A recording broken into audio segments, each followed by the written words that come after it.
വേറിട്ട ചിന്തകളെന്ന ഈ വചന പഠന പരമ്പരയുടെ 144 ഈ എപ്പിസോഡിലേക്ക് എല്ലാ പ്രിയ ശ്രോതാക്കളെയും ഞാൻ സ്നേഹത്തോടെ സ്വാഗതം ചെയ്യുന്നു. പൗലോസ് അപ്പോസ്തലൻ തൻ്റെ ലേഖനങ്ങളിൽ പറഞ്ഞിട്ടുള്ള ചില വാക്യങ്ങൾ, ആ വാക്യങ്ങളെ ചിലരൊക്കെ തെറ്റായി ഗ്രഹിച്ച് അതിൻ്റെ അടിസ്ഥാനത്തിൽ നടത്തിവരുന്ന ചില തെറ്റായ പഠിപ്പിക്കൽ നിമിത്തമായി രക്ഷിക്കപ്പെട്ട ദൈവമക്കൾ കർത്താവിനോടും തൻ്റെ വചനത്തോടും സ്നേഹവും സമർപ്പണവുമുള്ള ആത്മാക്കളെക്കുറിച്ച് ഭാരമുള്ള ചിലർക്കൊക്കെ വേദനകൾ ഉളവാക്കുന്ന ചില പഠനങ്ങൾ പുറത്തു വരുന്നതുകൊണ്ടും അതിൻ്റെ പ്രചരണം ചിലരെയൊക്കെ വേദനിപ്പിച്ചിട്ടുള്ളതുകൊണ്ടും ആ വചനഭാഗം ഒരു പഠനവിധേയമാക്കുവാൻ ഇന്ന് വേറിട്ട ചിന്തയിൽ ഞാൻ ആഗ്രഹിക്കുന്നു. വിഷയം മറ്റൊന്നുമല്ല, പൗലോസ് അപ്പോസ്തലൻ ചിലയിടങ്ങളിൽ ഈ സ്ത്രീകൾ ആരാധനയിൽ, സഭായോഗങ്ങളിൽ, വിശുദ്ധന്മാരുടെ കൂട്ടങ്ങളിൽ ഒക്കെയും സ്ത്രീകൾ മൗനമായിരിക്കണം, അവർക്ക് പ്രസംഗിപ്പാനോ അവർക്ക് പ്രബോധനം പറയാനോ വചനം പറയാനോ അവർക്ക് അനുവാദമില്ല എന്ന് പഠിപ്പിക്കുന്ന പഠിപ്പിക്കൽ തിരുവചന അടിസ്ഥാനത്തിൽ എത്രത്തോളം അടിസ്ഥാനമുള്ളതാണ്, പരിശുദ്ധാത്മാവ് ആഗ്രഹിക്കുന്നൊരു കാര്യമാണോ അത് എന്നും അല്ല. പൗലോസ് അപ്പോസ്തലൻ അങ്ങനെ പറഞ്ഞിട്ടുണ്ടെങ്കിൽ അതിൻ്റെ അർത്ഥം എന്താണെന്നും വളരെ വിശദമായ ഒരു പഠനത്തിലേക്കാണ് ഇന്ന് ഈ എപ്പിസോഡ് നിങ്ങളെ നയിക്കുന്നത്. മുൻവിധികളെ ഒഴിവാക്കി പ്രാർത്ഥനയോടെ നമുക്ക് വചനഭാഗത്തിലൊക്കെ ഒന്ന് കടക്കാം. ഈ വേറിട്ട് ചിന്ത പരിപാടികൾ കേൾക്കുന്ന അനേക പെന്തക്കോസ്തുകാർക്ക് ചില തെറ്റിദ്ധാരണ വന്നിട്ടുണ്ട്. ഞാൻ പെന്തക്കോസ്തുകാരനാണോ? അങ്ങനെയൊക്കെ ഒരു പ്രചരണമൊക്കെ ഇപ്പോൾ വന്നിട്ടുണ്ട്. കാരണം എന്നെ ഒരു സ്ഥലത്ത് ഒരു മീറ്റിങ്ങിന് വിളിച്ചു. അവർ എൻ്റെ പേരൊക്കെ വെച്ച് പരസ്യം ചെയ്തപ്പോൾ ആ സംഘാടകനെ വിളിച്ച് ചോദിച്ചു, അദ്ദേഹം പെന്തക്കോസ്തുകാരനാണോ? പെന്തക്കോസ് സഭയിൽ അദ്ദേഹത്തിന് വിളിക്കാൻ പറ്റുമോ എന്നൊക്കെ ചോദിക്കുകയുണ്ടായി. ഞാനൊന്ന് പറയുന്നു, ഞാനൊരു മുൻ വീഡിയോയിൽ പറഞ്ഞതുപോലെ ഈ കപ്പൽ ഇരുമ്പ് കൊണ്ട് നിർമ്മിച്ചതാണേലും സദാസമയം അത് വെള്ളത്തിൽ പൊങ്ങിക്കിടക്കുന്നു. കാരണം എന്താണെന്ന് ചോദിച്ചപ്പോൾ മറുപടി പറഞ്ഞത്, അത് പണ്ട് മുതലേ, അതായത് ഉണ്ടാക്കിയ കാലം മുതലേ അത് പൊങ്ങിയാണ് കിടക്കുന്നത്, അത് മുങ്ങിയിട്ടില്ല, അതുകൊണ്ട് അതിപ്പോഴും പൊങ്ങിക്കിടക്കുന്നു എന്നല്ലാതെ അതിൻ്റെ സാങ്കേതിക കാരണം എന്താണ് അല്ലെങ്കിൽ ശാസ്ത്രീയ കാരണം എന്താണെന്ന് പറയാനല്ല ശ്രമിക്കുന്നത്. ഞങ്ങൾ പണ്ട് മുതലേ അങ്ങനെയാണ് കണ്ടുവരുന്നത്, അതുകൊണ്ട് അതിപ്പോഴും പൊങ്ങിക്കിടക്കുന്നു എന്ന് പറയുന്ന രീതിയിൽ ചില വാക്യങ്ങളും ചില കാര്യങ്ങളൊക്കെയും പഠിച്ച് തലമണ്ടയിൽ കയറ്റി വെച്ചിട്ടുള്ളത് കൊണ്ടും വചനത്തിൽ അതങ്ങനെയാണോ പറയുന്നത് എന്നൊരു പുനർപരിശോധനയ്ക്ക് വിധേയമാകുവാൻ മനസ്സില്ലാതെ ഞങ്ങളങ്ങനെ കേട്ടിരിക്കുന്നു, ഞങ്ങളങ്ങനെ വിശ്വസിക്കുന്നു, ഇനി അത് അഴിച്ചു പഠിക്കാൻ ഞങ്ങൾ തയ്യാറല്ല എന്ന് പറയുന്നവർ അങ്ങനെയൊക്കെ വിധി കൽപ്പിച്ചും അവരൊഴിഞ്ഞു മാറും. എന്നാൽ വചനത്തിൻ്റെ അടിസ്ഥാനത്തിൽ എന്താണിതിൽ പറഞ്ഞിരിക്കുന്ന അറിയുവാനും പഠിക്കുവാനും ആഗ്രഹിക്കുന്നവർ ക്ഷമയോടെ കേൾക്കും, അവർ അത് പഠനത്തിന് വിധേയമാക്കും. അപ്പോൾ പൗലോസ് അപ്പോസ്തലൻ ഈ സ്ത്രീകളെക്കുറിച്ച് ഇങ്ങനെ പറഞ്ഞിരിക്കുന്ന 2 വേദവചന ഭാഗങ്ങൾ നമുക്ക് വളരെ ശ്രദ്ധയോടുകൂടി ഒന്ന് വായിക്കാം. ആദ്യ വചനം വായിക്കാൻ ആഗ്രഹിക്കുന്നത് തീമത്യോസിന് എഴുതിയ 1-ാം ലേഖനത്തിൻ്റെ 2-ാം അധ്യായം അതിൻ്റെ 11-ാമത്തെ വാക്യമാണ്. 11-12 വാക്യങ്ങൾ ആണ്. സ്ത്രീ മൗനമായിരുന്ന് പൂർണ്ണ അനുസരണത്തോടുകൂടി പഠിക്കട്ടെ, മൗനമായിരിക്കാൻ അല്ലാതെ ഉപദേശിപ്പാനോ പുരുഷൻ്റെ മേൽ അധികാരം നടത്താനോ ഞാൻ സ്ത്രീയെ അനുവദിക്കുന്നില്ല. ഇവിടെ പൗലോസ് അപ്പോസ്തലൻ പറഞ്ഞിരിക്കുന്ന ഈ ഒരു പ്രസ്താവന യാതൊരു സംശയവും കൂടാതെ നമുക്ക് മനസ്സിലാക്കാൻ കഴിയും. സ്ത്രീയെ സഭയിൽ മൗനമായിരിക്കാനല്ലാതെ യാതൊന്നും സംസാരിപ്പാനോ ഉപദേശിപ്പാനോ അനുവദിക്കുന്നില്ല. രണ്ടാമത് പറഞ്ഞിരിക്കുന്ന വചനഭാഗം ഒന്ന് വായിച്ച് അതിനെ നമുക്കൊരു പഠനവിധേയമാക്കിയിട്ട് ഈ വചനത്തിൻ്റെ ആഴങ്ങളിലേക്ക് നമുക്ക് പ്രവേശിക്കാം. 1 കൊരിന്ത്യർക്ക് എഴുതിയ ലേഖനത്തിൻ്റെ 14-ാം അധ്യായം അതിൻ്റെ 34-35 വാക്യങ്ങളാണ് വായിക്കുന്നത്. വിശുദ്ധന്മാരുടെ സർവ്വസഭകളിലും എന്ന പോലെ സ്ത്രീകൾ സഭായോഗങ്ങളിൽ മിണ്ടാതിരിക്കട്ടെ, ന്യായപ്രമാണവും പറയുന്നത് പോലെ കീഴടങ്ങിയിരിക്കാനല്ലാതെ സംസാരിപ്പാൻ അവർക്ക് അനുവാദമില്ല. അവർ വല്ലതും പഠിപ്പാൻ ഇച്ഛിക്കുന്നു എങ്കിൽ വീട്ടിൽ വെച്ച് ഭർത്താക്കന്മാരോട് ചോദിച്ചു കൊള്ളട്ടെ, സ്ത്രീ സഭയിൽ സംസാരിക്കുന്നത് അനുചിതമല്ലോ. ഈ വചനഭാഗവും നമ്മളെ ഗ്രഹിപ്പിക്കുന്നത് സ്ത്രീ സഭയിൽ മൗനമായിരിക്കണം, അവർക്ക് പ്രസംഗിപ്പാനോ പ്രബോധിപ്പാനോ ഒന്നും അനുവാദമില്ല. ശരി, ഈ വേദഭാഗത്തിൽ എന്താണ് പറഞ്ഞിരിക്കുന്നത് ഓരോ വാക്യങ്ങളും എടുത്ത് നമുക്കൊന്ന് ചിന്തിക്കാം. അവിടെ പറയുന്ന 3 അതിപ്രധാനമായ കാര്യങ്ങളാണ് ഈ വാക്യത്തിൽ പറയുന്നത്. ഒന്ന്, keep silence in church. Silent ആയിരിക്കുക എന്ന് പറഞ്ഞാൽ അതിൻ്റെ അർത്ഥവും അതിൻ്റെ സാഹചര്യം കൂടെ നമുക്കൊന്ന് മനസ്സിലാക്കാം. നമ്മളൊക്കെ സ്കൂളിൽ പഠിച്ചിട്ടുള്ളവരാണ്. ടീച്ചേഴ്സ് വന്ന് ക്ലാസ് എടുക്കുന്ന സമയത്ത് സ്റ്റുഡൻസ് ശബ്ദമുണ്ടാക്കിയാൽ ടീച്ചേഴ്സ് പറയും നിശബ്ദരായിരിക്കുക, കീപ് സൈലൻസ്. അതിൻ്റെ അർത്ഥം ആ കുട്ടികൾക്ക് ക്ലാസ്സിൽ യാതൊരു കാര്യവും പറയുവാനുള്ള അനുവാദമില്ല എന്നാണോ എൻ്റെ അർത്ഥം? ടീച്ചേഴ്സ് ഒരു ചോദ്യം ചോദിച്ചാൽ ഞങ്ങളോട് ശബ്ദിക്കരുതെന്ന് പറഞ്ഞിരിക്കുന്നത്, അതുകൊണ്ട് ഞങ്ങൾ സൈലൻ്റായിരിക്കും, ഞങ്ങൾ മിണ്ടത്തില്ല എന്നാണോ എൻ്റെ അർത്ഥം? അല്ല. സഭയിലെ പ്രധാന പാസ്റ്റർ പ്രസംഗിച്ചുകൊണ്ടിരിക്കുമ്പോൾ അസിസ്റ്റൻ്റ് പാസ്റ്ററോ അല്ലെങ്കിൽ സെക്രട്ടറിയോ മൂപ്പനോ ആരെങ്കിലും അവിടെ ഇരുന്ന് സംസാരിക്കുമ്പോൾ നിശബ്ദരായിരിക്കുക, കീപ് സൈലൻസ് എന്ന് പറഞ്ഞാൽ അതിൻ്റെ അർത്ഥം ആ മൂപ്പനോ അല്ലെങ്കിൽ അസിസ്റ്റൻ്റ് പാസ്റ്റർക്കോ അവിടെ പ്രസംഗിക്കാൻ അനുവാദമില്ല എന്നാണോ അതിൻ്റെ അർത്ഥം? ഞാൻ ഈ ചോദിക്കുന്ന ചോദ്യത്തിൻ്റെ വിശദീകരണം ഞാൻ തൊട്ട് താഴെ പറയാം. രണ്ടാമത്തെ ഭാഗം പറയുന്നത് not permitted unto them to speak. സംസാരിക്കാൻ, not to preach but to speak. പ്രസംഗിപ്പാൻ അനുവാദമില്ലെന്നല്ല പറഞ്ഞിരിക്കുന്നത്, സംസാരിപ്പാൻ, സംസാരിക്കാതിരിക്കാൻ അവർക്ക് നിർദ്ദേശം കൊടുക്കുകയാണ്. രണ്ടാമത്തെ ഭാഷയും അതാണ്. മൂന്നാമത്തെ ഭാഗം പറയുന്നത് ന്യായപ്രമാണം പറയുന്നത് പോലെ പൂർണ്ണ അനുസരണത്തോടു കൂടി അവർ ഇരുന്ന് കേൾക്കണം. ഈ ന്യായപ്രമാണത്തിന് എതിരെ കാര്യങ്ങൾ പറഞ്ഞിട്ടുള്ള പൗലോസാണ് ഇപ്പോൾ ഇത് ന്യായപ്രമാണം കൊണ്ട് വരുന്നത്. ഇവിടെ പൗലോസിൻ്റെ ഭാഗത്ത് നിന്ന് ഇങ്ങനെ ഒരു കാര്യമുണ്ടാകാനുള്ള കാരണം എന്താണ് എന്ന് നമ്മൾ ചിന്തിക്കേണ്ടിയിരിക്കുന്നു. പൗലോസിൻ്റെ പക്ഷത്തിൽ നിന്ന് ഇങ്ങനെ ഒരു ആശയം ഉരുത്തിരിവാനുള്ള സാഹചര്യം എന്താണ് എന്ന്, അല്ലെങ്കിൽ നമ്മൾ ഇങ്ങനെ പഠിക്കേണ്ടി വരുന്നതിൻ്റെ സാഹചര്യം എന്താണെന്നൊരു അന്വേഷണം നമുക്ക് നടത്തേണ്ട ആവശ്യമുണ്ട്. സഭയിൽ സംസാരിപ്പാൻ നിങ്ങളെ അനുവദിച്ചിട്ടില്ല, നിങ്ങൾ നിശബ്ദരായിരിക്കണം. ഞാനീ പറയുന്നത് തന്നെയാണോ അതിൻ്റെ ആശയമെന്നറിയാൻ തൊട്ട് താഴത്തെ വാക്യം ഒന്ന് വായിക്കാം. അവർ എന്തെങ്കിലും പഠിക്കുന്നുവെങ്കിൽ അവർ വീട്ടിൽ ചെന്നിട്ട് ഭർത്താക്കന്മാരോട് ചോദിക്കട്ടെ. ഈ ഒരു വാക്യത്തിൽ നമുക്ക് എന്താണ് മനസ്സിലാക്കാൻ കഴിയുന്നത്? ചില കാര്യങ്ങളൊക്കെ കേൾക്കുമ്പോൾ ഈ സംഭവം നടക്കുന്ന സമയത്ത് നമ്മളവിടെ ഇല്ല എങ്കിലും ചില വാക്കുകളുടെ അവതരണത്താൽ അവിടുത്തെ സാഹചര്യം ഏതാണെന്നൊക്കെ നമുക്ക് മനസ്സിലാക്കാൻ കഴിയുമല്ലോ. അതാണല്ലോ നമ്മുടെ ബുദ്ധിയുടെ ഒരു പ്രവർത്തനം അതാണല്ലോ. അപ്പോൾ ഇവിടെ പൗലോസ് പറയുന്ന ഈ സ്ത്രീകളോട് പറയുക, നിങ്ങൾക്ക് എന്തെങ്കിലും പഠിക്കണമെങ്കിൽ നിങ്ങൾ വീട്ടിൽ ചെന്നിട്ട് ഭർത്താക്കന്മാരോട് ചോദിക്കുക. അപ്പോൾ അതിൻ്റെ അർത്ഥം സ്വാഭാവികമായും ഇങ്ങനെയല്ലേ? ഇവർ കേട്ടിട്ടില്ലാത്ത ചില ആശയങ്ങൾ പാസ്റ്റർ അവിടെ നിന്ന് പറയുമ്പോൾ അടുത്തിരിക്കുന്ന സ്ത്രീ ഭർത്താവിനോട് അതെന്തുവാ പറഞ്ഞേ ഇങ്ങനെ ചോദിച്ചുകൊണ്ടിരിക്കും.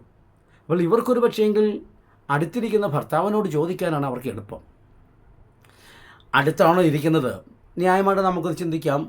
കൊരിന്ത്യർക്കെഴുതിയ ലേഖനം 11-ാം അധ്യായത്തിൽ ഈ തിരുവത്താഴത്തെക്കുറിച്ച് പറഞ്ഞു വരുമ്പോൾ പൗലോസ് അപ്പോസ്തലൻ്റെ കാര്യം പറയുന്നത്, നിങ്ങൾക്ക് തിന്നു കുടിക്കാനൊക്കെ വീടില്ലേ, നിങ്ങൾക്ക് അവിടെ ഇരുന്ന് തിന്നാൽ പോരെ? ഇവിടെ വന്നിട്ട് ഇവരുടെ മുമ്പിൽ ചിലർക്ക് ഇല്ലായിരിക്കും, ചിലർക്ക് അധികം ഉണ്ടായിരിക്കാം. ഈ വക വ്യത്യാസങ്ങളൊന്നും ഉണ്ടാകാതിരിക്കാൻ നിങ്ങൾക്ക് ഭക്ഷണം കഴിക്കണമെങ്കിൽ വീട്ടിൽ ഇരുന്ന് ഭക്ഷിക്കുന്നേ. അപ്പോൾ സ്വാഭാവികമായിട്ട് നമുക്ക് ഇങ്ങനെ മനസ്സിലാക്കാം, ഈ പൂരപ്പറമ്പിലൊക്കെ പൂരം കാണാനായിട്ട് ആൾക്കാർ ചെന്നിരിക്കുന്ന പോലെ ഭാര്യയും ഭർത്താവും മക്കളെല്ലാം കൂടി തമ്പടിച്ച് ഒരു സ്ഥലത്തിരിക്കും. അവർ ഭക്ഷിക്കാനും കൊണ്ടുവരും, എന്നിട്ട് അവിടെ ഇരുന്നിട്ട് തിന്നും. എന്നിട്ട് ഇടയ്ക്കിടയ്ക്ക് ഈ ഓരോരോ കാര്യം കേൾക്കുമ്പോൾ ഭർത്താവിനോട് ഓരോ സംശയം ചോദിക്കും.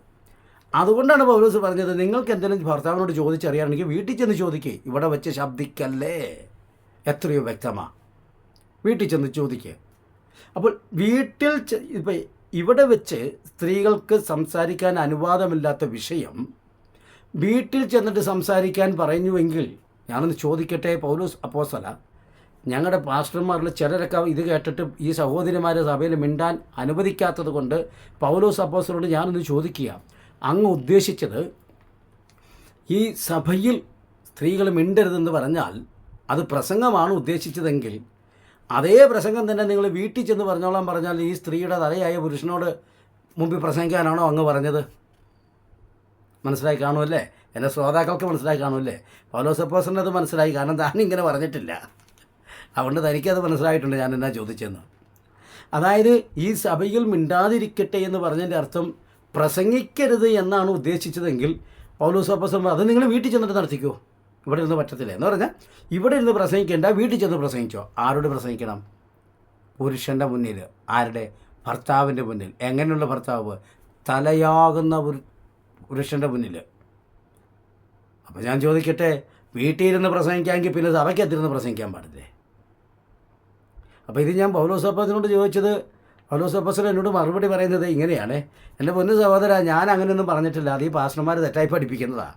ഞാൻ പറഞ്ഞത്, ഞാൻ ഈ ഓരോ കാര്യങ്ങൾ പ്രസംഗിക്കുമ്പോൾ ഈ പെണ്ണുങ്ങളിരുന്നുകൊണ്ട് കെട്ടിയവന്മാരോട് ചോദിക്കും, അതെന്തുവാ പറഞ്ഞേ, നിങ്ങൾക്ക് എന്തെങ്കിലും ചോദിച്ച് പഠിക്കാനുണ്ടെങ്കിൽ ആ വീട്ടിൽ ചെന്നിട്ടേ അവിടെ ഇരുന്ന് നിങ്ങൾ ഭാര്യയും ഭർത്താവും കൂടി ചോദിക്കുകയോ പറയുമോ പഠിപ്പിക്കുകയോ സംശയിക്കുകയോ എന്ത് വേണം ചെയ്തോ, അതിവിടെ ഇരുന്നരുത്, ഇവിടെ പ്രസംഗം നടക്കട്ടെ, നിങ്ങൾ ശബ്ദിക്കരുത്. അതാണ് കീപ് സൈലൻസ് പറഞ്ഞിരിക്കുന്നത്. നമുക്കതിൻ്റെ വിശദീകരണത്തിലേക്ക് വരുമ്പോൾ ഞാൻ ഒന്ന് രണ്ട് ചോദ്യങ്ങൾ ചോദിക്കും. അതിൻ്റെ മറുപടി നിങ്ങൾ കണ്ടെത്തിയാൽ ഞാൻ ഈ പറഞ്ഞ് ശരിയാണോ എന്ന് നിങ്ങൾക്ക് മനസ്സിലാക്കാൻ പറ്റും. ഒന്ന് പറയുന്നത് അതൊക്കെ ഒരു അനുചിതമാണ്, അത്ര ഒരു ഭംഗിയായ കാര്യമല്ല, അതൊക്കെ ഒരു മോശമായ കാര്യമാണ്. ആരാധന നടക്കുന്നിടത്ത്, വചനം പ്രസംഗിക്കുന്നിടത്ത് ഈ സ്ത്രീകൾ ഇങ്ങനെ വർത്തമാനം പറഞ്ഞിരിക്കുന്നത് ഒരു മോശമായ കാര്യമാണെന്ന് തന്നെയാണ് പൗലോസ് പറയുന്നത്. അത് എവിടെയാണേലും ഏത് സഭയിലാണേലും ആരാധന നടക്കുമ്പോൾ സ്ത്രീകൾ മാത്രമല്ല പുരുഷന്മാരാണേലും ഇരുന്ന് ശബ്ദിക്കരുത്, വർത്തമാനം പറയരുത്. അപ്പം പിന്നെ വർത്തമാനമൊന്നുമില്ലല്ലോ, പിന്നെ വാട്സാപ്പിൽ കൂടെ മെസ്സേജ് വിടുന്നത് കൊണ്ട്, ചാറ്റിംഗ് ഒക്കെ ആയതുകൊണ്ട് ശബ്ദം ആരും അറിയുന്നില്ലല്ലോ. ഇടയ്ക്ക് മെസ്സേജ് വന്ന് വീടിന് ഒച്ചയല്ലേ പുറത്തേക്ക് വരുന്നുള്ളൂ. അപ്പോൾ അന്നങ്ങനെയൊന്നുമല്ല, ചാറ്റിംഗ് ഒന്നുമില്ല, അടുത്തിരുന്നുകൊണ്ട് ചോദിക്കുക അതെന്തോ പറഞ്ഞതെന്ന്. അപ്പോൾ ഇവിടെ ഉചിതമല്ലാത്ത ഒരു അന്തരീക്ഷം സൃഷ്ടിക്കുന്ന അവസ്ഥ, അത് കണ്ടിട്ടാണ് പറഞ്ഞത് നിങ്ങൾ മൗനമായിരിക്കാൻ പറഞ്ഞത്. പൗലോസ് അപ്പോസ്തലൻ്റെ ആ ഒരു പ്രസ്താവനയുടെ ലക്ഷ്യം അതല്ല എന്ന് മനസ്സിലാക്കാൻ അവരുടെ പ്രായോഗിക തലത്തിൽ ഈ വിഷയം എത്രത്തോളം പൊരുത്തമുണ്ടായിരുന്നു നമുക്കൊരു ചില വാക്യങ്ങൾ നമുക്കൊന്ന് മനസ്സിലാക്കാൻ പറ്റും.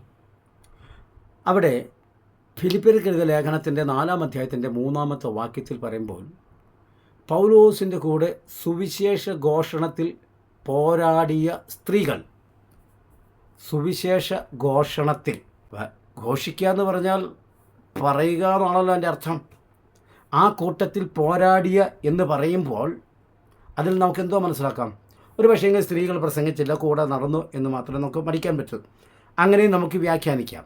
എന്നാൽ ആദ്യം വായിച്ച 1 തീമോഥെയോസിന് എഴുതിയ 2-ാം അധ്യായത്തിൻ്റെ 11-ാമത്തെ വാക്യത്തിലേക്ക് വരുമ്പോൾ പൗലോസ് അപ്പോസ്തലൻ പറയുന്നത് ഇങ്ങനെയാണ്: മൗനമായിരുന്നു പൂർണ്ണ അനുസരണത്തോടെ പഠിക്കട്ടെ.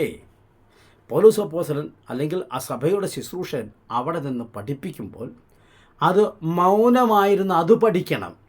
ഇടയ്ക്കിടയ്ക്ക് ഭർത്താക്കന്മാരോട് ചോദിച്ച് നിങ്ങൾ പഠിക്കാൻ ശ്രമിക്കില്ല, അതൊക്കെ വീട്ടിൽ ചെന്നിട്ട് ചോദിക്കുക സംശയമുണ്ടെങ്കിൽ. അടുത്ത പറയുന്നത് മൗനമായിരിക്കാനല്ലാതെ ഉപദേശിപ്പാനോ, ആ ഉപദേശിക്കുക എന്നുള്ളത് ടീച്ച് എന്നാണ് ബൈബിൾ പറഞ്ഞിരിക്കുന്നത്, ഇംഗ്ലീഷിൽ പഠിപ്പിക്കുക എന്നാണ് പറഞ്ഞിരിക്കുന്നത്. പുരുഷൻ്റെ മേൽ അധികാരം നടത്താനോ, 1 പഠിപ്പിക്കാനോ, 2 പുരുഷന്മാരുടെ മേൽ അധികാരം നടത്താനോ ഞാൻ സ്ത്രീയെ അനുവദിക്കുന്നില്ല. അത് ശ്രദ്ധേയമായ ഒരു കാര്യമാണ്. ഈ പൗലോസ് അപ്പോസ്തലൻ്റെ ചില വാക്യങ്ങളും ചില ആശയങ്ങളെ നമ്മളതിൻ്റെ തരം തിരിച്ച് പഠിക്കേണ്ട ഒരു മേഖലയുണ്ട്. കാരണം ഈ കന്യകമാരെക്കുറിച്ച് പറയുമ്പോൾ പറയാണ്, എനിക്ക് കർത്താവിൽ നിന്ന് കൽപ്പനയൊന്നുമില്ല, ഞാൻ എൻ്റെ അഭിപ്രായം പറയുന്നത് എന്തെന്നാൽ. തൻ്റെ അഭിപ്രായം. അപ്പോൾ പൗലോസിൻ്റെ വ്യക്തിപരമായ വീക്ഷണവും തൻ്റെ ചില ചിന്തകളും തൻ്റെ ചില പഠിപ്പിക്കലുകളൊക്കെയും തൻ്റെ ചില അഭിപ്രായങ്ങളുമൊക്കെയും തൻ്റെ ലേഖനത്തിൽ കൂട്ടിച്ചേർത്തിട്ടുണ്ട് എന്ന് നമുക്ക് അതിൽ നിന്ന് വ്യക്തമായി മനസ്സിലാക്കാം. ഇവിടെ താൻ പറയുന്നത് മൗനമായിരിക്കാനല്ലാതെ ഉപദേശിപ്പാനോ, അതായത് പഠിപ്പിക്കാനോ, പുരുഷന്മാരുടെ മേൽ അധികാരം നടത്തുവാനോ ഞാൻ സ്ത്രീയെ അനുവദിക്കുന്നില്ല. ആര്? പൗലോസ് അനുവദിക്കുന്നില്ല. എൻ്റെ പൊന്നു പൗലോസ് അപ്പോസ്തല, അങ്ങയുടെ ചർച്ചിൽ അങ്ങ് അനുവദിക്കണ്ട, ഞങ്ങളുടെ ചർച്ചിൽ അനുവദിക്കുന്നതിന് വിഷയമുണ്ടോ? ഒരു പക്ഷേ തൻ്റെ ചില മനോഭാവങ്ങൾ അതായിരിക്കാം. തൻ്റെ സ്വഭാവത്തിൻ്റെ ചില ശീലങ്ങളുടെ ചിട്ടയും താനൊരു മിലിറ്ററിക്കാരനായിരുന്നെന്നും ചില കർക്കശ സ്വഭാവക്കാരനാണെന്നൊക്കെ പറഞ്ഞ് ചരിത്രത്തിൽ ഇങ്ങനെയൊക്കെ പറയുന്നുണ്ട്. അതുകൊണ്ട് തൻ്റെ സ്വന്തം വീക്ഷണത്തിൽ, തൻ്റേതായ സ്വന്തം വീക്ഷണത്തിൽ താൻ വിലയിരുത്തി മനസ്സിലാക്കിയതും താൻ എടുത്ത തീരുമാനവുമാണോ അല്ലയോ എന്ന് നമുക്ക് എങ്ങനെ മനസ്സിലാക്കാൻ പറ്റും? നമുക്ക് മനസ്സിലാക്കാം. തുടർന്നുള്ള ചില വചനഭാഗങ്ങൾ എന്താണ് പറയുന്നത് ചിന്തിക്കുമ്പോൾ നമുക്കത് മനസ്സിലാക്കാം. ഇവിടെ ഒരു കാര്യം കൂടെ ചേർത്ത് പറയാം. അധികാരം നടത്തുവാൻ ഞാൻ അനുവദിക്കുന്നില്ല എന്ന് പറഞ്ഞതിൻ്റെ പിന്നിൽ ഒരു കാര്യമുണ്ട്. ഈ ഏദൻ തോട്ടത്തിൽ വെച്ച് വെറും അനുസരണക്കേട് കാണിച്ചപ്പോൾ ഈ സ്ത്രീയുടെ മേൽ വന്ന ശിക്ഷകളിലൊന്നാണ് പുരുഷൻ തൻ്റെ മേൽ അധികാരം നടത്തുമെന്ന് പറയുന്നത്. അത് ചെയ്തില്ലായിരുന്നെങ്കിൽ ഒരു പക്ഷേങ്കിൽ തുല്യമായ, നമ്മളൊക്കെ പറയല്ലേ, സമത്വം, സ്ത്രീ സമത്വം എന്നൊക്കെ പറയത്തില്ലേ, എന്ന് പറയുന്ന ഒരവസ്ഥ അവിടെ സ്ഥിരീകരിക്കപ്പെടുമായിരുന്നു. നമ്മൾ ഇന്നൊക്കെ സ്ത്രീ സമത്വം ആവശ്യപ്പെടുമ്പോൾ ശ്രദ്ധിച്ചോണം, ഏദൻ തോട്ടത്തിൽ വെച്ച് ദൈവം കൊടുത്തൊരു ശിക്ഷയാണ്. അപ്പോൾ അതുകൊണ്ട് ഒരല്പം താഴെ നിൽക്കണമെന്ന് ദൈവം തന്നെ വെച്ചിരിക്കുന്ന വ്യവസ്ഥയാണ്. അപ്പോൾ ഇവിടെ ഈ അധികാരമെന്ന് പറയുന്നത് ദൈവം സ്ത്രീക്ക് കൊടുത്ത ശിക്ഷയുടെ ഒരു ഭാഗമായതുകൊണ്ട് പൗലോസ് അപ്പോസ്തലൻ അത് ഒഴിവാക്കാൻ പറ്റത്തില്ല. അത് ന്യായമായൊരു കാര്യമാണ്. എന്നാൽ ഇവിടെ ഞാൻ അനുവദിക്കുന്നില്ല എന്നുള്ള പ്രസ്താവന വളരെ ശ്രദ്ധിക്കേണ്ട കാര്യമാണ്. ഈ പൗലോസ് അപ്പോസ്തലൻ തീമോഥെയോസിന് എഴുതിയ ലേഖനം 2-ാം അധ്യായത്തിൻ്റെ 11-12 വാക്യത്തിൽ ഇത് പറഞ്ഞിട്ട് താഴോട്ട് പറയുന്നൊരു കാര്യമുണ്ട്. ആദാം ആദ്യം നിർമ്മിക്കപ്പെട്ടു, പിന്നെ ഹവ്വ. ആദാമല്ല, സ്ത്രീ അത്ര വഞ്ചിക്കപ്പെട്ടു, ലംഘനത്തിൽ അകപ്പെട്ടത്. എന്നാൽ വിശ്വാസത്തിലും സ്നേഹത്തിലും വിശുദ്ധീകരണത്തിലും സുബോധത്തോടെ പാർക്കുന്നു എങ്കിൽ അവൾ മക്കളെ പ്രസവിച്ച് രക്ഷ പ്രാപിക്കും. ഇനി ഞാൻ പറയുന്ന കാര്യം വളരെ ശ്രദ്ധയോടുകൂടി കേൾക്കണം. വിധി എഴുതരുത്. ഞാൻ ഈ വണ്ണസുകാരുടെ ചില ഉപദേശങ്ങളെ അതിനെ ഖണ്ഡിച്ചൊരു ക്ലാസ് ഇട്ടപ്പോൾ പലരും എന്നോട് ചോദിച്ചിട്ടുണ്ട്, താങ്കൾ അപ്പോസ്തലന്മാരെക്കാൾ വലിയവനാണോ എന്ന് ചോദിച്ചിട്ടുണ്ട്. എന്ന് പറഞ്ഞ രീതി ഞാനൊരാശയം പറയുന്നത് അതങ്ങനെ തന്നെയാണോ എന്ന് ഒന്ന് ചിന്തിച്ചിട്ട് നിങ്ങൾ വിധിക്കുക. ഈ ദൈവം ഏദൻ തോട്ടത്തിൽ വെച്ച് കൽപ്പന കൊടുത്തത് ആദാമിനാണോ ഹവ്വയ്ക്കാണോ? വിശുദ്ധ വേദപുസ്തകം നമ്മൾ പഠിച്ചാൽ ഹവ്വയെ സൃഷ്ടിക്കുന്നതിന് മുൻപ് ആദാമിനോട് പറഞ്ഞതാണ് ആ വൃക്ഷത്തിൻ്റെ ഫലം കഴിക്കരുതെന്ന്. അത് കൽപ്പന കൊടുത്തതിന് ശേഷമാണ് ഹവ്വയെ സൃഷ്ടിക്കുന്നത്. അതുകൊണ്ട് തന്നെ വഞ്ചിക്കപ്പെട്ട് കഴിഞ്ഞപ്പോൾ ദൈവം ഇത് അറിഞ്ഞില്ലെന്ന് തോന്നുന്നുണ്ടോ? സർപ്പം വന്നതും ഹവ്വയായിട്ട് സംസാരിച്ചതും പഴം പറിച്ചു കൊടുത്തതും വാങ്ങിച്ചതും തിന്നതും ആദാമിന് കൊടുത്തതൊന്നും ദൈവം കണ്ടില്ല എന്ന് പ്രിയ ശ്രോതാക്കളെ നടിക്കരുത്. സർവജ്ഞാനിയായ ദൈവം, സർവവ്യാപിയായ ദൈവം ഇതെല്ലാം കണ്ടു അറിഞ്ഞു. എന്നിട്ട് തോട്ടത്തിൽ വന്നിട്ട് ചോദിക്കുന്നത്, ആദാമേ നീ എവിടെ? നിങ്ങൾ എവിടെ എന്നല്ല, നീ എവിടെ? അടുത്തത്, ഞാൻ നിന്നോട് കൽപ്പിച്ചല്ലോ അത് ഭക്ഷിക്കരുത്, നീ അത് ഭക്ഷിച്ചോ? നിങ്ങൾ എന്നല്ല. അതിൻ്റെ കാരണം കൽപ്പന കൊടുത്തത് ആദാമിനാ. അതുകൊണ്ട് തന്നെ ലംഘനം നടന്നതും ആദാമിൻ്റെ ഭാഗത്തു നിന്നാണ്. സ്ത്രീയോടെ വഞ്ചിക്കപ്പെട്ടു, അത് ശരി തന്നെ. പക്ഷെ കൽപ്പനയെ നിഷേധിച്ചത് ആദാം ആണ്. ആരും സ്കിപ്പ് ചെയ്ത് കളയല്ലേ, കാരണം പറയാം. അതുകൊണ്ട് തന്നെയാണ് ദൈവം വന്നിട്ട് ചോദിച്ചത്, ആദാമേ നീ എവിടെ? നിന്നോടാര് പറഞ്ഞു? നിന്നോട് ഞാൻ കൽപ്പിച്ച ആ വൃക്ഷത്തിൻ്റെ ഫലം നീ ഭക്ഷിച്ചോ? മനസ്സിലാക്കണേ, കൽപ്പന കൊടുത്തത് ആദാമിനാണ്. എന്നാൽ ആദാമിനോട് ദൈവം ഇത് ചോദിക്കുമ്പോൾ ആദാം ഒരു കാര്യം പറയുന്നുണ്ട്, എന്നോടുകൂടെ ഇരിപ്പാൻ നീ തന്നിട്ടുള്ള സ്ത്രീ എനിക്കത് തന്നു, ഞാൻ വാങ്ങിച്ചു ഭക്ഷിച്ചു. പിന്നെ ദൈവം അധികം സംഭാഷണത്തിനൊന്നും പോയില്ല. അതൊരു വലിയ മർമ്മമാണ്. ഞാനിപ്പോൾ അതെന്താണെന്ന് ഇതിനകത്തേക്ക് വലിച്ചിഴയ്ക്കുന്നില്ല. എൻ്റെ സംസാര ഭാഷയിൽ പറഞ്ഞ ദൈവത്തിൻ്റെ വായ് മൂടിക്കെട്ടുന്ന വിധത്തിലുള്ളൊരു മറുപടിയായിരുന്നത്. ആ മറുപടിക്ക് അത് വലിയ ഒരാഴമേറിയ ഒരു മർമ്മമുണ്ട്. ദൈവം പിന്നെ ആദാമായിട്ട് അധികം സംസാരിക്കാനൊന്നും പോയില്ല. നേരെ ഹവ്വയുടെ അടുക്ക വന്നു, ചോദിച്ചു. ഒറ്റ വാക്ക് ചോദിച്ചു, നീ ഇതെന്താ അങ്ങനെ ചെയ്തത്?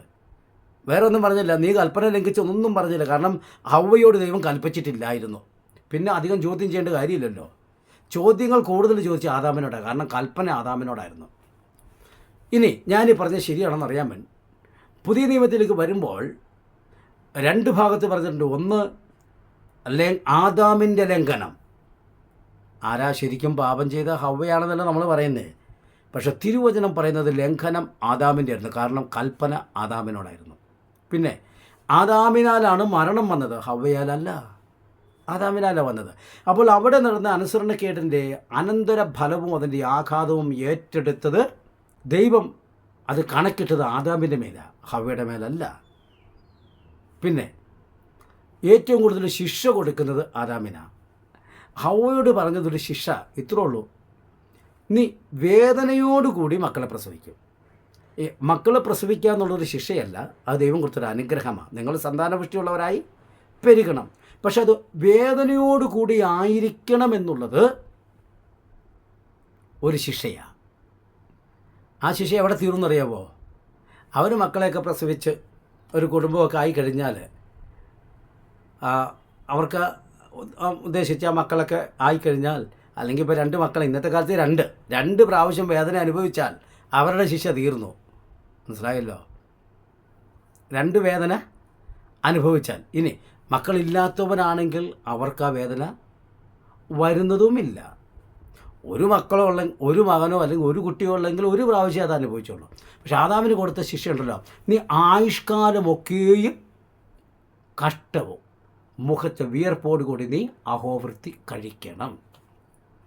എന്നാൽ സ്ത്രീയോട് പറയുമ്പോൾ ഒരു ശിക്ഷ ഇതാണ്: നീ പുരുഷന് എപ്പോഴും കീഴടങ്ങിയിരിക്കണം എന്ന് പറഞ്ഞാൽ പുരുഷൻ നിൻ്റെ മേൽ അധികാരം നടത്തും. അതും ഒരു ശിക്ഷയാണ്. അപ്പോൾ ഞാനിതിൽ ആകത്തുകയെ പറയാൻ ആഗ്രഹിക്കുന്നത്, നാമൊക്കെ പറയുന്നത് ഹവ്വയാണ് തെറ്റ് ചെയ്തത്, ശരി തന്നെ. പക്ഷെ ദൈവം കണക്കിട്ടിരിക്കുന്നത് ഹവ്വയുടെ മേലല്ല, ആദാമിൻ്റെ മേൽ. അതുകൊണ്ടാണ് ഏകൻ്റെ അനുസരണക്കേടെന്നും പറഞ്ഞിരിക്കുന്നത്. കൽപ്പന കൊടുത്ത് ആദാമിന. അതുകൊണ്ട് ഈ ഭാഗം ഞാൻ ചേർത്തിനി കണക്ട് ചെയ്ത് വിശദീകരിച്ചാൽ എന്നെക്കുറിച്ചൊക്കെ ചില ധാരണ പെന്തക്കോസ് വിശ്വാസികളും പാസ്റ്റർമാരൊക്കെ ധരിച്ചിരിക്കുന്ന പോലെ ആ പുള്ളിയെങ്കിലും പെന്തക്കോസാണ്, അല്ലടെ ആ പുള്ളി ഏതാണ്ടൊക്കെ പഠിപ്പിക്കണമെന്ന് പറയും. സത്യത്തിൽ പൗലോസ് അപ്പോസ്തലനിലൂടെ പറഞ്ഞിരിക്കുന്ന ആശയം ഉൽപ്പത്തി പുസ്തകം വെച്ച് ചേർത്ത് പഠിച്ചാൽ അല്പം വിയോജിപ്പ് പ്രകടമാകുമേ. അത് നിങ്ങൾ തന്നെ പ്രാർത്ഥനയോട് കൂടി വായിക്കുക, മനസ്സിലാക്കുക. തെറ്റ് ചെയ്തത്, കൽപ്പന ലംഘിച്ചത് ഹവ്വയല്ല, ആദാമാണ്. ഹവ്വയ്ക്ക് വേണമെങ്കിൽ ആ ചതിയിൽപ്പെട്ട് അത് കഴിച്ചെന്നിരിക്കട്ടെ. ആദാമെ നീ എന്തിനാ വാങ്ങിച്ച് കഴിച്ചത് ഹവ്വയുടെ കയ്യിൽ നിന്ന്? അവിടെ ചോദ്യം കിടക്കുന്നത്. ഞാൻ വിശദീകരിക്കുന്നില്ല, അപ്പോൾ കാര്യം മനസ്സിലായി കാണും. അപ്പോൾ ഇവിടെ പൗലോസ് അപ്പോസ്തലൻ ഇവിടെ സ്ത്രീകൾ മൗനമായിരിക്കട്ടെ എന്ന് പറഞ്ഞ് അടിച്ചേൽപ്പിക്കുന്നു എന്ന് ചിലരൊക്കെ അവകാശപ്പെടുന്ന ഈ ആശയത്തിന് താൻ കാരണം പറയുന്നത് ഹവ്വയുടെ കാര്യമാണ്. ഹവ്വ അമ്മച്ചിയെ അങ്ങോട്ട് ഒഴിവാക്കുക. ഹവ്വ അമ്മച്ചിയോട് ദൈവം കൽപ്പന പറഞ്ഞിട്ടില്ലായിരുന്നു. ഇതിൻ്റെയൊക്കെ അടിസ്ഥാന കാരണം വേറൊന്നുണ്ടേ. ഇതൊക്കെ സംഭവിക്കേണ്ടത് തന്നെ, അത് മറ്റൊന്ന്. ഏതായാലും ഈ ഭാഗത്ത് പൗലോസ് അപ്പോസ്തലൻ അവൻ്റെ ആശയം തിരികെ കയറ്റേണ്ട കാര്യം ഇല്ലായിരുന്നു. പൗലോസ് അപ്പോസ്തലൻ അതുകൊണ്ട് സ്ഥാപിക്കാൻ ശ്രമിച്ച ആശയം നമ്മളൊക്കെ ഗ്രഹിച്ചിരിക്കുന്നത് പോലെയാണോ എന്നൊരു അന്വേഷണമാണ് ഈ എപ്പിസോഡിലൂടെ നമ്മൾ ചെയ്തത്. പൗലോസ് അപ്പോസ്തലൻ ഈ ഒരു ആശയം പറഞ്ഞിരിക്കുന്നത് ഇന്ന് ചില പാസ്റ്റർമാരൊക്കെ പഠിപ്പിക്കുന്ന പോലെ സ്ത്രീകൾ മിണ്ടാതിരിക്കണം എന്നാണ് ഉദ്ദേശിക്കുന്നതെങ്കിൽ തൻ്റെ ലേഖനത്തിൽ താൻ പറഞ്ഞിട്ടുള്ള ചില ആശയങ്ങൾ നമ്മൾ ഇതിൻ്റെ കൂട്ടത്തിൽ ചേർന്ന് ചിന്തിക്കാൻ പോവുകയാണ്. ഒന്ന്, ഈ മൂടുപടം എന്നുള്ള വിഷയം പറഞ്ഞു വന്നപ്പോൾ സ്ത്രീകളോട് പറയുന്നതാണ്, നിങ്ങൾ സഭയിൽ പ്രവചിക്കുകയോ പ്രാർത്ഥിക്കുകയോ ചെയ്യുന്നുവെങ്കിൽ സ്ത്രീകൾ മൂടുപടമിട്ട് വേണം ഇത് ചെയ്യാൻ. സഭയിൽ സംസാരിക്കാൻ അനുവാദമില്ലാത്ത സ്ത്രീ പ്രവചിക്കുന്നതും പ്രാർത്ഥിക്കുന്നതും സംസാരമല്ലേ? ആണല്ലോ. ദൈവത്തോടുള്ള സംസാരമാണ് പ്രാർത്ഥന. ദൈവത്തിന് മനുഷ്യരോടുള്ള സംസാരമാണ് പ്രവചനം. അപ്പോൾ പൗലോസ് അപ്പോസ്തലൻ ഇത് പൊരുത്തപ്പെടുന്നില്ലല്ലോ. അങ്ങ് തന്നെയാണല്ലോ പറഞ്ഞത്, സ്ത്രീകൾ ദൈവത്തോട് സംസാരിക്കുന്നുവെങ്കിൽ തലയിൽ മൂടുപടമിടണം. അല്ല, ദൈവത്തിന് വേണ്ടി മനുഷ്യനോട് സംസാരിക്കുന്നുവെങ്കിൽ തലയിൽ മൂടുപടം ഇടണം. പക്ഷേ സഭയിലൊട്ട് സംസാരിക്കാൻ അനുവാദമില്ലാതാനും. ഇതങ്ങനെ ഒക്കുന്നില്ലല്ലോ. ഇനി ഞാൻ വേറൊന്ന് ചോദിക്കട്ടെ പാസ്റ്റർമാരോട്. ഈ സഹോദരിമാരെയൊക്കെ സഭയിൽ മിണ്ടാതിരുത്തുന്ന നല്ല നിങ്ങളെക്കാൾ ആഴമേറിയ വചനത്തിൻ്റെ മർമ്മങ്ങൾ വെളിപ്പെട്ട് കെട്ടി പ്രസംഗിപ്പാനുള്ള കൃപ പ്രാപിച്ച സഹോദരിമാർ നിങ്ങളുടെ മുന്നിലിരിപ്പുണ്ട്, മറക്കരുത്. എന്നിട്ട് അവർക്ക് പ്രസംഗിക്കാനോ ശുശ്രൂഷിക്കാനോ അവസരം കൊടുക്കാതെ, ഒരു പ്രബോധനം പറയുവാനുള്ള അവസരം കൊടുക്കാതെ ഈ വാക്യം വെച്ച് അവരെ അടിച്ചമർത്തുമ്പോൾ ഞാനൊന്ന് ചോദിക്കട്ടെ, നമ്മളൊക്കെ ചിലപ്പോൾ പറയാറില്ലേ, ഞാനിന്ന് അങ്ങനെ വലിയ പ്രത്യേക വിഷയമൊന്നും തയ്യാറാക്കിയാലേ വന്നേ, എനിക്ക് കർത്താവ് തന്നൊരു ആലോചനയുണ്ട്, അത് ഞാൻ നിങ്ങളോട് പറയുകയാണ്. പറഞ്ഞിട്ടുണ്ടല്ലോ, കർത്താവിനോട് ഇങ്ങനെ പറയുന്നു, കർത്താവിനോട് ഇങ്ങനെ സംസാരിച്ചു എന്നൊക്കെ പറഞ്ഞ് പ്രസംഗിച്ചിട്ടില്ലേ? ഉണ്ട്. ഈ കർത്താവ് ഇങ്ങനെ പറഞ്ഞു എന്ന് പറയുമ്പോൾ ദൈവം നിങ്ങളുടെ ആലോചനയാണോ ദൈവത്തിൻ്റെ ആലോചനയാണോ? ഒന്ന് ചിന്തിക്കണം. ഞാൻ പ്രസംഗമൊന്നും തയ്യാറാക്കിയിട്ടില്ല. ഞാനീ പറയാൻ പോകുന്നത് കർത്താവ് എനിക്ക് തന്ന ആലോചനയാണ്. അപ്പോൾ അതിൻ്റെ അർത്ഥം നിങ്ങളുടെ ആലോചനയല്ല, കർത്താവിൻ്റെ ആലോചന എന്നല്ലേ? അപ്പം അങ്ങനെയാണെങ്കിൽ പ്രവചനം എന്തുവാ? ആരുടെ? പ്രവാചിയുടെ ആലോചനയാണോ ദൈവത്തിൻ്റെ ആലോചനയാണോ? ദൈവത്തിൻ്റെ ആലോചനയല്ലേ? അപ്പോൾ ദൈവത്തിൻ്റെ ആലോചന രണ്ട് അന്യഭാഷ പറഞ്ഞിട്ട് മകനെ മകളെ ഇന്ന് നിന്നെ ഇങ്ങനെയാക്കാൻ പോകുന്നു എന്നൊക്കെ പറയുമ്പോൾ പ്രവചനമായിപ്പോയി. അന്യഭാഷയില്ലാതെ മകനെ മകളെ എന്ന് വിളിക്കാതെ ദൈവത്തിൻ്റെ ആലോചന ഇങ്ങോട്ട് കൊടുക്കുമ്പോൾ അത് പ്രസംഗമായിപ്പോയി. എത്ര കഷ്ടമാണ്! വചനം പഠിക്കാതെ, ആത്മാവിൽ പഠിക്കാതെ, വല്ലോരും പറഞ്ഞു വെച്ചെന്നും പറഞ്ഞു ചിലരുടെയൊക്കെ പുസ്തകം വായിച്ചു വെച്ചിട്ട് തലമണ്ടേ കയറ്റി വെച്ചിട്ട് പാവപ്പെട്ട കൃപ പ്രാപിച്ച, ആത്മാവിൽ വെളിപ്പാട് പ്രാപിച്ച ദൈവമക്കളെ അടിച്ചമർത്തുന്ന ഈ ആധിപത്യ പരിപാടി അവസാനിപ്പിക്കാൻ ഈ വീഡിയോ സഹായിക്കട്ടെ. ചിലർക്കൊക്കെ ഒരു ആത്മീയ ബോധമുണ്ടാകാൻ സഹായിക്കട്ടെ. ഞാൻ പറഞ്ഞത് ഒന്നും കൂടി പറയാം. പാസ്റ്റർമാർ കയറി വന്ന് പറയും, ഇന്ന് ഞാൻ വലിയ പ്രസംഗമൊന്നും തയ്യാറാക്കിയിട്ടില്ല, ഇന്ന് ആത്മാവിനോട് ഇങ്ങനെ പറഞ്ഞു, സഭയോട് ഇങ്ങനെ പറയുവാൻ. ശരി, അതിനെ നിങ്ങൾ പ്രബോധനമെന്നോ പ്രസംഗമെന്നോ വിളിക്കും. പ്രവാചികയായിരിക്കുന്ന ഒരു ദൈവദാസി, ഒരു സഹോദരി പറയും സഭയോടുള്ള ദൂത് എന്ന് പറഞ്ഞിട്ട് അന്യഭാഷ പറഞ്ഞു പറയുമ്പോൾ അത് പ്രവചനമാകും. ഇത് രണ്ടും ദൈവത്തിൻ്റെ ആലോചനയല്ലേ? അപ്പം അന്യഭാഷ കൂട്ടി പറഞ്ഞാൽ പ്രവചനം, അത് പറയാനുള്ള അനുവാദമുണ്ട്. അന്യഭാഷ ഇല്ലാതെ പറഞ്ഞാൽ പ്രസംഗം, അത് പറയാനുള്ള അനുവാദമില്ല. എന്ത് ന്യായമാണ് പാസ്റ്റർമാരെ നിങ്ങളീ പഠിപ്പിച്ച് വയ്ക്കുന്നത്? എന്ത് ന്യായമാ? അടുത്ത് വേറൊന്ന് പറയട്ടെ. ഈ റോമർക്കെഴുതിയ ലേഖനം 16-ാം അധ്യായത്തിൻ്റെ 1-ാമത്തെ വാക്യത്തിൽ അവിടെ കെംക്രയ സഭയിലെ ശുശ്രൂഷക്കാരത്തി സെർവൻ്റ് ഇംഗ്ലീഷ് പറഞ്ഞിരിക്കുന്നത്, എന്നാൽ ഡീക്കൺ എന്ന് തന്നെയാണ് അതിൻ്റെ ഗ്രീക്കിലും പറഞ്ഞിരിക്കുന്നത്. ഇത് സ്ത്രീയോ പുരുഷനോ? യോഹന്നാൻ്റെ ലേഖനത്തിലുണ്ട്, 2-ാമത്തെ ലേഖനത്തിൽ പ്രിയ നായികയാരെന്ന് പറയുന്നുണ്ട്. അത് പിന്നെ അത്ര വ്യക്തമല്ലാത്തത് കൊണ്ട് ഞാൻ അങ്ങോട്ട് കിടക്കുന്നില്ല. നായികയാരെന്ന് പേരാണോ എന്നുള്ളൊരു സംശയം കൂടി ഇനി ഉദിക്കും എന്നത് കരുതി ഞാൻ അങ്ങോട്ട് കിടക്കുന്നില്ല. ഇതാരാ? ഈ ഫേബയാരാ? കെംക്രയ സഭയിലെ ശുശ്രൂഷക്കാരത്തി. അവിടുത്തെ ഡീക്കനായിരുന്നു. ആണോ പെണ്ണോ? അവരുടെ തൊഴിൽ എന്തായിരുന്നു? അവിടെ പെണ്ണുങ്ങൾ മാത്രമേ സഭയിലുണ്ടായിരുന്നുള്ളൂ. എന്തോ പാസ്റ്റർമാർ എങ്ങനെയൊക്കെ പഠിപ്പിച്ച് കൂട്ടുന്നേ? സ്ത്രീകൾ സഭയിൽ മൗനമായിരിക്കട്ടെ. അല്ല, അവർ പിന്നെ ഒന്നും മിണ്ടാനില്ലെങ്കിൽ പിന്നെ അവരെന്തെങ്കിലും ഇങ്ങോട്ട് വിളിച്ചു വരുന്നത്? അവർക്ക് കീപ് സൈലൻസ്, അതാ പറഞ്ഞിരിക്കുന്നത്. അവർ മൗനമായിരിക്കണം, നിശബ്ദരായിരിക്കണം. നിശബ്ദർ എന്താ അതിൻ്റെ അർത്ഥം? കീപ് സൈലൻസ് എന്ന് പറഞ്ഞതിൻ്റെ അർത്ഥം എന്താ? പിന്നെ ഞാൻ പഠിച്ച വാക്കിൻ്റെ എനിക്കത്രയും ഭാഷ അറിയില്ലാത്തത് കൊണ്ടാണെന്ന് എനിക്കറിയില്ല. അവിടെ നിശബ്ദരായിരിക്കാനാണ് പറഞ്ഞത്. അവർ നിശബ്ദരായിരിക്കാനാണെങ്കിൽ വീട്ടിലിരുന്നാൽ പോരെ, പിന്നെ എന്തിനാ ഇങ്ങോട്ട് വരുന്നേ? കാണാനോ കേൾക്കാനോ? അപ്പോൾ തന്നെ ആ പൗലോസ് പറയുന്നു, നിങ്ങൾക്ക് പ്രവചിക്കുകയാണെങ്കിൽ പ്രാർത്ഥിക്കുകയാണെങ്കിൽ മൂട് പറയിട്ടോളാൻ. എന്നിട്ട് പറയും കീപ് സൈലൻസ്. വേറൊന്നും, ഈ ഫിലിപ്പോസിന് ഒരു 4 പുത്രിമാരുണ്ടായിരുന്നല്ലോ പ്രവാചികമാരായ. അതവിടെ പ്രവചിക്കാൻ. എൻ്റെ കഴിഞ്ഞ വീഡിയോ ഞാൻ പറഞ്ഞിട്ടുണ്ടായിരുന്നു. സഭയിൽ പ്രവചിക്കാനല്ലേ? അല്ല, ഇനി വീട്ടിലാണെങ്കിലും ആ ഒരു പ്രവചനം വരുമ്പോൾ അപ്പുറം ഒന്ന് ഇറങ്ങിപ്പോകണം, ആങ്ങളെ ഒന്ന് ഇറങ്ങിപ്പോകണം, പുരുഷന്മാരിരിക്കല്ലേ, എനിക്ക് അമ്മച്ചിയോടും അനിയത്തിമാരോടും ചേച്ചിമാരോടൊക്കെ 2 ദൂത് പറയാനുണ്ടെന്ന് പറഞ്ഞ് ഇറക്കി വിടുമോ? ഇതെന്തോ പാസ്റ്റർമാർ ഇങ്ങനെയൊക്കെ പഠിപ്പിച്ച് കൂട്ടുന്നേ? അപ്പോൾ സത്യവചനത്തിൻ്റെ യാഥാർത്ഥ്യത്തിലേക്ക് നമ്മൾ കടന്നു വരണം. ഈ ശമരിയ പട്ടണത്തിൽ ചെന്ന് സുവിശേഷം പറഞ്ഞ ആരാ? അവിടെ ഇന്നത്തെ പോലെ വൈബ്രേഷൻ ഇട്ട് സ്ത്രീ പ്രസംഗിച്ചില്ലായിരിക്കും. ഇന്ന് പകൽക്കാലം, ഞാൻ ശൈലി എന്ന് പറയുന്നുള്ള ആർക്കും വേദന ഉണ്ടാകരുത്. ഇന്ന് പകൽക്കാലം ഈ പട്ടണത്തിൽ കടന്നു വരുവാൻ തക്കണം ഇടയായി തീർന്നു എന്നൊക്കെ പറഞ്ഞില്ലെങ്കിലും ആ സ്ത്രീ അവിടെ ചെന്ന് എന്താ പറഞ്ഞേ? താൻ കർത്താവിനെ മെഷികയെ കണ്ട കാര്യമല്ലേ പറഞ്ഞത്? അത് തന്നെ സുവിശേഷം. അവരൊറ്റ സ്ത്രീ പറഞ്ഞിട്ടില്ല ആ പട്ടണം മുഴുവൻ രക്ഷിക്കപ്പെട്ടത്. അയ്യോ, സ്ത്രീകൾ സഭയിൽ മൗനമായിരിക്കട്ടെ, അതുകൊണ്ട് പട്ടണത്തിൽ അല്ല, അത് പട്ടണമാണല്ലോ അല്ലേ, സഭയല്ലല്ലോ അല്ലേ?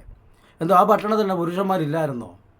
അവർക്ക് തന്നെ 5-6 ഉണ്ടായിരുന്നു. പിന്നെയാ നമ്മളൊക്കെ ഒരെണ്ണത്തിൻ്റെ തലയാണ്. കക്ഷിയാണെങ്കിൽ 5 തലയുണ്ട പാർട്ടിയാണ്. അപ്പോൾ എത്ര തലയെ അധിക്ഷേപിച്ചിട്ടാണ് പോയി പട്ടണത്തിൽ ചെന്ന് പ്രസംഗിച്ചേ? ഇതെന്തോ പാസ്റ്റർമാർ ഇങ്ങനെയൊക്കെ വേറെ വ്യാഖ്യാനത്തിലുള്ള അവസരം നിങ്ങളല്ലേ കൊണ്ടുവന്നേ?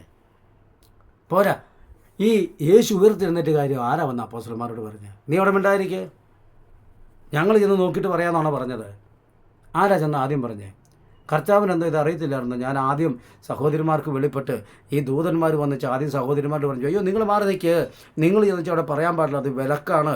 അവിടെ അപ്പോസ്തലന്മാർ പുരുഷന്മാർ അവിടെ ചെന്ന് നിങ്ങൾ പറയരുത്, അത് വിലക്കാണ്, നിങ്ങൾക്ക് പറയാനുള്ള അനുവാദമില്ല, അതുകൊണ്ട് ഏതെങ്കിലും ആണുങ്ങൾ വരട്ടെ, അവരോട് ഞാൻ പറഞ്ഞു വിട്ടോളാന്ന് ഈ ദൂതൻ എന്തിയാ മര്യാദ കാണിക്കാതിരുന്നേ.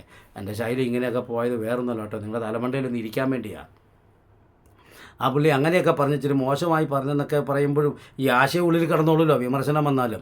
അപ്പോൾ അതുകൊണ്ടൊരു നിങ്ങളുടെ ശ്രദ്ധയിൽ നിന്ന് പെടാൻ വേണ്ടി ഞാൻ ഇങ്ങനെ കണ്ട് പറഞ്ഞതാണ്. കർത്താവിനെ തെറ്റുപറ്റിയോ? അയ്യോ ഞാൻ ആണുങ്ങൾക്ക് പ്രത്യക്ഷപ്പെടായിരുന്നു, പെണ്ണുങ്ങളോർക്ക് പ്രത്യക്ഷപ്പെട്ട പെണ്ണുങ്ങളോട് ചെന്ന് പറയും, അത് പിന്നെ നിയമലംഘനമാകും. ദൂതനും തെറ്റുപറ്റി. ഞാൻ ദൂതൻ ചെന്ന് സ്ത്രീയോട് പറഞ്ഞു, അത് പറയണ്ടായിരുന്നു, ഇപ്പം അവിടെ നിയമലംഘനം നടത്തി, മിണ്ടാതിരിക്കേണ്ട സ്ത്രീകൾ വെച്ച് അവിടെ ചെന്ന് കാര്യം പറഞ്ഞു, അത് പുരുഷന്മാരെ അറിയിക്കേണ്ടതായിരുന്നു എന്നൊക്കെ കർത്താവിനും ദൂതനൊക്കെ തെറ്റുപറ്റിയെന്നാണോ നിങ്ങളൊക്കെ പഠിപ്പിച്ചു വരുന്നത്? അപ്പോൾ അതുകൊണ്ട് ഞാൻ പറയുന്നു, സ്ത്രീകൾ സഭയിൽ മൗനമായിരിക്കാൻ പറഞ്ഞതിൻ്റെ പശ്ചാത്തലം, നിങ്ങൾക്ക് എന്തെങ്കിലും ചോദിച്ചു പഠിക്കാനുണ്ടെങ്കിൽ നിങ്ങൾ വീട്ടിൽ ചെന്ന് ചോദിക്കുക. ഇവിടെ നിങ്ങൾ നിശബ്ദരായിരിക്കുക. ഞാൻ പഠിപ്പിക്കട്ടെ, നിങ്ങളതൊക്കെ ശ്രദ്ധയോട് പരിസരത്തോട് കേൾക്ക്, സംശയമൊക്കെ വീട്ടിൽ ചെന്ന് ദൂരീകരിക്കാം. ഇനി ഞാൻ ഒന്നും കൂടെ പറയട്ടെ, ഈ കൊരിന്ത്യർക്ക് അത് ലേഖനത്തിൽ പറയുന്നത്, നിങ്ങളെ പൗലോസ് അപ്പോസ്തലൻ സഭയെ നോക്കിയിട്ട് പറഞ്ഞില്ലേ, ക്രിസ്തു എന്ന ഏക പുരുഷന് നിർമ്മല കന്യകയായി ഞാൻ നിങ്ങളെ വിവാഹ നിശ്ചയം ചെയ്തിരിക്കുന്നു. ആരെ? അതിനകത്ത് പാസ്റ്ററുണ്ടോ? കാണൂല്ലോ. ഉണ്ടെങ്കിൽ നിങ്ങളിപ്പോൾ നിർമ്മല കന്യകയാണോ കന്യകനാണോ? സ്ത്രീലിംഗമല്ല അവിടെ വന്നിരിക്കുന്നത് അല്ലേ? ക്രിസ്തുവിൻ്റെ മണവാട്ടിയായിരിക്കാൻ പോകണില്ല. ഇപ്പോൾ പെണ്ണുങ്ങളെ അങ്ങോട്ട് അടിച്ചമർത്തി പെണ്ണുങ്ങൾക്ക് മിണ്ടാനും പറയാനൊന്നും അനുവാദമില്ലെന്നൊക്കെ പറയുന്നത്, നിങ്ങൾ അവിടെ ചെന്നിട്ട് ഈ മണവാട്ടി എന്നുള്ള സ്ഥാനത്ത് അവിടെ ഇരുന്ന് വെച്ച് എന്തോ ചെയ്യാൻ പോകുന്നത്? മിണ്ടാതിരിക്കാനുള്ള പരിപാടിയാണോ? നമ്മൾ വചനമൊക്കെ പഠിക്കുമ്പോൾ കുറേയൊക്കെ ഈ വല്ലവരൊക്കെ വല്ലതും പഠിപ്പിച്ച് വെച്ചാൽ തലമുണ്ട കയറ്റാതെ നമ്മളും കൂടെ ഒക്കെ ഒന്ന് പ്രാർത്ഥനയിൽ കൂടി വായിച്ച് പഠിക്കുന്നതല്ലേ നല്ലത്. അപ്പോൾ അതുകൊണ്ട് ഒരു വസ്തുവിൻ്റെ മൂല്യം നിർണ്ണയിക്കുന്നത് അതിനു വേണ്ടി മുടക്കിയ സമയമോ ആരോഗ്യമോ പണമോ ആണ്. അങ്ങനെയെങ്കിൽ യേശു നമ്മളെല്ലാം വീണ്ടെടുത്തത് രക്തം ഒരേ അളവിലാണ്. ആണുങ്ങൾക്ക് 1 ലിറ്ററും പെണ്ണുങ്ങൾക്ക് 1/2 ലിറ്ററും എന്നൊന്നും പറഞ്ഞൊരു കണക്കൊന്നുമില്ല. സെൻട്രൽ പാസ്റ്റർക്ക് 2 ലിറ്ററും ലോക്കലിലെ പാസ്റ്റർക്ക് 1 ലിറ്ററും വിശ്വാസികൾക്കൊക്കെ 1/2 ലിറ്ററും പെണ്ണുങ്ങൾക്കൊക്കെ 100 മില്ലി വീതം രക്തം തന്നെ എന്നൊക്കെ പറഞ്ഞ് വില കുറയ്ക്കല്ലേ. ഒരു വിലക്കൊന്നും ഒരു വ്യത്യാസവും ഇല്ല. 1000 രൂപ കൊടുത്ത് നിങ്ങൾ പ്ലാസ്റ്റിക് മേടിച്ചാലും 1000 രൂപ കൊടുത്ത് സ്വർണ്ണം മേടിച്ചാലും രണ്ടിൻ്റെയും വില ഒന്ന് തന്നെയാണ്. ഒന്ന് പ്ലാസ്റ്റിക്കായെന്ന് മാത്രമല്ലേ നിങ്ങൾ ചിലവാക്കിയ പൈസ 1000 തന്നെയാണ്. 1000 മുടക്കി ഒന്നും രണ്ടിനും ഒരേ മുടക്ക് തന്നെയാണ്. പിന്നെ സ്വർണ്ണം എന്ന് പറയുമ്പോൾ പെട്ടെന്ന് നമ്മുടെ ചിന്തയിലേക്ക് വേറൊരു സാധനം കയറി വരുമെന്ന് മാത്രമേ ഉള്ളൂ. അത്രയൊക്കെ വ്യത്യാസമുള്ളൂ. നമ്മൾ കടന്ന് ചിന്തിച്ചാൽ അത്രയൊക്കെ ഉള്ളൂ. അപ്പോൾ നമുക്കെല്ലാവർക്കും വേണ്ടി യേശു ഒഴുക്കിയ രക്തം ഒരേ അളവിലാണേ, ആർക്കും കൂടുതലൊന്നുമില്ല. 1000 രൂപ കൊടുത്തൊരു സാധനം മേടിച്ചിട്ട് വേറെ സാധനം 500 രൂപയ്ക്ക് മേടിച്ചാൽ ആ 1000 രൂപയുടെ സാധനത്തിന് മുമ്പിൽ 500 രൂപയുടെ വസ്തുവിന് ഇച്ചിരി വിലക്കുറവുണ്ടാകും. പക്ഷേ രണ്ടിനും 1000 ആണെങ്കിൽ വില വ്യത്യാസമൊന്നും ഇല്ലല്ലോ. ഇതൊക്കെ നമ്മൾ കൽപ്പിക്കുന്ന വിലയാണേ. അയ്യോ അതോ വലിയ പാസ്റ്റർ, ഞങ്ങളുടെ വലിയ പാസ്റ്റർ, സോറി കേട്ടോ, ഞാൻ പറഞ്ഞാലും നിങ്ങളുടെ ശ്രദ്ധയിരിക്കാൻ വേണ്ടി ഞാൻ ഇങ്ങനൊരു ഈ ശൈലി അവതരിപ്പിക്കും. ആ പുള്ളി ഒരു പരിഹാസി എന്ന് പറയുമ്പോഴും ഈ പറഞ്ഞ ആശയം നിങ്ങളുടെ തലമണ്ട ഇരിക്കുമല്ലോ, അതിനു വേണ്ടി പറഞ്ഞതാണ്. അതിന് വലിയ ഭാഷയും ചെറിയ ഭാഷയൊന്നുമില്ല കേട്ടോ. കർത്താവ് എല്ലാവർക്കും കൊടുത്തിരിക്കുന്ന ദൗത്യങ്ങളൊന്നും തന്നെയാണ്. പിന്നെ നമ്മൾ ഈ ഒരു വാക്കൂടം പറഞ്ഞിട്ട് ഞാൻ എൻ്റെ വീഡിയോ അവസാനിപ്പിക്കുക. നമ്മൾ ഈ ഇടയ്ക്ക് ഈ തയ്യൽ മെഷീന് ഒന്ന് മറിച്ചിട്ട് വെച്ചൊന്ന് കൈകൊണ്ട് കറക്കി നോക്കണം. അതിനകത്ത് ചില സാധനം ഭയങ്കര സ്പീഡിൽ കറങ്ങും, ചിലത് ഇങ്ങനെ ഇരുന്ന് തട്ടുകയുള്ളൂ. ഇതെല്ലാം കൂടെ ചേരുമ്പോഴേ ആ മെഷീൻ പ്രവർത്തിക്കത്തുള്ളൂ. അല്ലാതെ ഭയങ്കര സ്പീഡിൽ കറങ്ങുന്ന സാധനം അവനാണ് പ്രധാന സാധനം എന്നൊന്നും പറയണ്ട. ഇങ്ങനെ ഇരുന്ന് ഒന്ന് അനങ്ങുന്നവനും അനങ്ങിയില്ലെങ്കിൽ തയ്യൽ നടക്കത്തില്ല. അപ്പോൾ ഈ വലിയ ആൾ അതൊക്കെ ഉദ്ദേശിക്കുന്നവർ മനസ്സിലാക്കണം. ഇങ്ങനെ ഇരുന്ന് അനങ്ങുന്നവനും അനങ്ങിയില്ലെങ്കിൽ തയ്യൽ നടക്കത്തില്ല. അപ്പോൾ ദൈവം ഇതിനൊക്കെ ഒരേ പ്രാധാന്യം കൊടുത്തിരിക്കുന്നത്. അപ്പോൾ അതുകൊണ്ട് പറയുന്ന സ്ത്രീകളും പുരുഷനും ഒക്കെ കർത്താവിൻ്റെ ഒരേ രക്തത്തിൽ വീണ്ടെടുക്കപ്പെട്ട് ഒരേ ആത്മാവിൽ അഭിഷേകം ചെയ്യപ്പെട്ട് അപ്പോസ്തലന്മാരായി ഉപദേശകന്മാരായി ശുശ്രൂഷകന്മാരായി പ്രവാചകന്മാരായി ഇടയന്മാരൊക്കെ വിളിച്ചപ്പോൾ ഇവിടെ പറയുന്നു, കെംക്രയ സഭയിലെ ശുശ്രൂഷക്കാരെത്തി. പിന്നെ പറയുന്നു ഒരേ ആത്മാവിനാലാണ് ഈ കൃപാവരങ്ങളൊക്കെ കിട്ടിയിരിക്കുന്നത്. അപ്പോൾ ഞാൻ അതിനെക്കുറിച്ചൊക്കെ വേറെ വീഡിയോ പറഞ്ഞിട്ടുണ്ട്. ഞാൻ ഇവിടെ വാക്ക് ചുരുക്കുന്നു. ദൈവം നമ്മളെ അനുഗ്രഹിക്കട്ടെ. ഞാൻ എൻ്റെ ശൈലി കടന്നുപോയെങ്കിൽ ഞാൻ എല്ലാവരോടും ദൈവനാമത്തിൽ എൻ്റെ ഖേദം പ്രകടമാക്കുന്നു. എൻ്റെ ആ ഒരു ആവേശം കൊണ്ട് ഞാൻ പറഞ്ഞതാണ്. പിന്നെ എന്തെങ്കിലും ശൈലി കടന്നു പോയിട്ടുണ്ടെങ്കിൽ നിങ്ങളുടെ ഓർമ്മയിലിരിക്കാനും കൂടിയാണ്. ഞാൻ പരിഹാസിയാണെന്ന് നിങ്ങൾ മുദ്ര കുത്തിയാലും വേണ്ടില്ല. നിങ്ങളുടെ ഓർമ്മയിലിരിക്കാൻ വേണ്ടി ദൈവത്തെ ഓർത്ത് പരിശുദ്ധാത്മാവ് ആർക്കെങ്കിലും കൃപ ഏൽപ്പിച്ചിട്ടുണ്ടെങ്കിൽ ആ കൃപ ജ്വലിപ്പിക്കാനും ആ കൃപ പ്രകടിപ്പിക്കാനും ആ കൃപ വ്യാപാരം ചെയ്യാനുള്ള അവസരം കൊടുക്കുക. സ്ത്രീകളെന്ന് പറഞ്ഞ് മാറ്റിയിരുത്തല്ലേ, അവരെ ഏൽപ്പിച്ചിരിക്കുന്ന ശുശ്രൂഷ ചെയ്യുവാനുള്ള അവസരം ദൈവാത്മാവിൽ അനുവദിച്ചു കൊടുക്കുക. ദൈവം നമ്മളെല്ലാവരും ധാരാളമായി അനുഗ്രഹിക്കട്ടെ എന്ന് പറയുന്നു. പുതിയൊരു ചിന്തയുമായി നമുക്ക് കൂടിക്കാണാം. അതുവരെ സർവശക്തനായ ദൈവം നമ്മെ അവരെയും അനുഗ്രഹിക്കുമാറാകട്ടെ.